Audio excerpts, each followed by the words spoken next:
The air shimmered not with heat, but with a light that seemed to hum, a vibration that tickled the edges of my skin. It was the kind of light that made the familiar world around me waver. The sharp lines of reality softened, as if unsure of their own definition. In this liminal space, a figure materialized, wreathed in a glow like the first star piercing the twilight sky. In their hand, a slender wand, no thicker than your little finger. It pulsed with a gentle, rhythmic energy, like a heartbeat made visible. He knelt, the damp earth cool beneath his knees. His face looked like my own, but filled with a youthful anticipation, a feeling that I have not experienced in eons. He wasn't a child anymore. Yet the wonder in his chest felt undeniably childlike. He carried himself with a quiet intensity, a sense of having already navigated a few unexpected storms, seen enough seasons turn to know that magic, real magic, was a rare and precious thing. He didn't know then what I know now. Magic that can be cast like a cloud, can disappear like one too. The figure smiled, a fleeting expression that held both immense kindness, a warmth that still spreads through me like a summer breeze, and a subtle undercurrent of something else.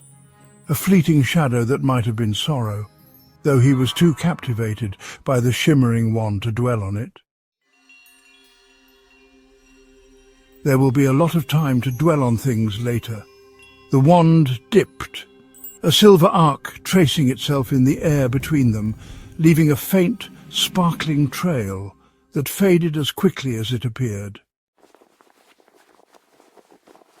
And then a strange sensation began in his shoulders, a deep ache that resonated through my very bones. My arms, my familiar limbs that had carried me through life began to feel different. The process was not gentle. A sharp intake of breath escaped my lips, a sound quickly swallowed by the strange humming light. It felt as if bones were shifting, realigning themselves in ways nature never intended. Muscles tore and reformed, knitting together around this unexpected transformation. It was a change that resonated with the other, less visible shifts he felt happening within him as he navigated the confusing landscape of early adulthood. But then, as quickly as the pain had come, it subsided, replaced by a lightness, an airy feeling where his arms had once been. Two delicate wings, the colour of a twilight sky just after the sunset, unfurled from my shoulders, catching the ethereal light and casting faint, shifting shadows on the ground. For a time there was only joy. The figure took my hand, or rather guided my newly formed wing, their touch surprisingly firm and grounding amidst the otherworldly atmosphere, and together we soared through the shimmering air.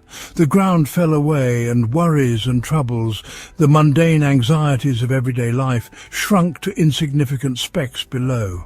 The wind, a playful spirit, whispering secrets in my ears, whispering tales of distant lands and forgotten stars.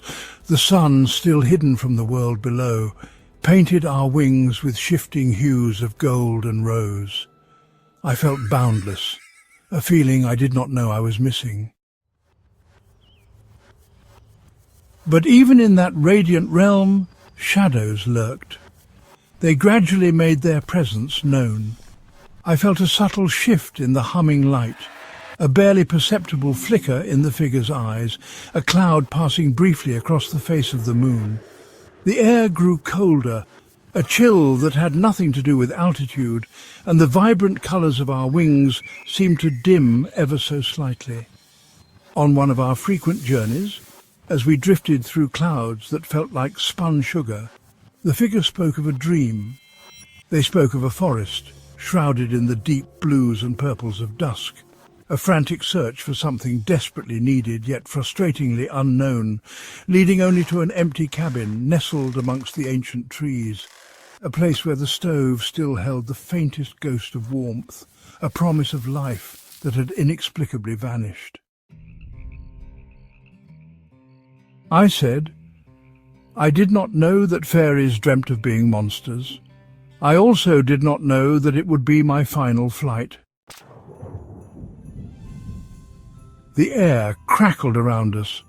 The humming light intensified, becoming almost painful to my senses, like a beautiful song played at too high a volume.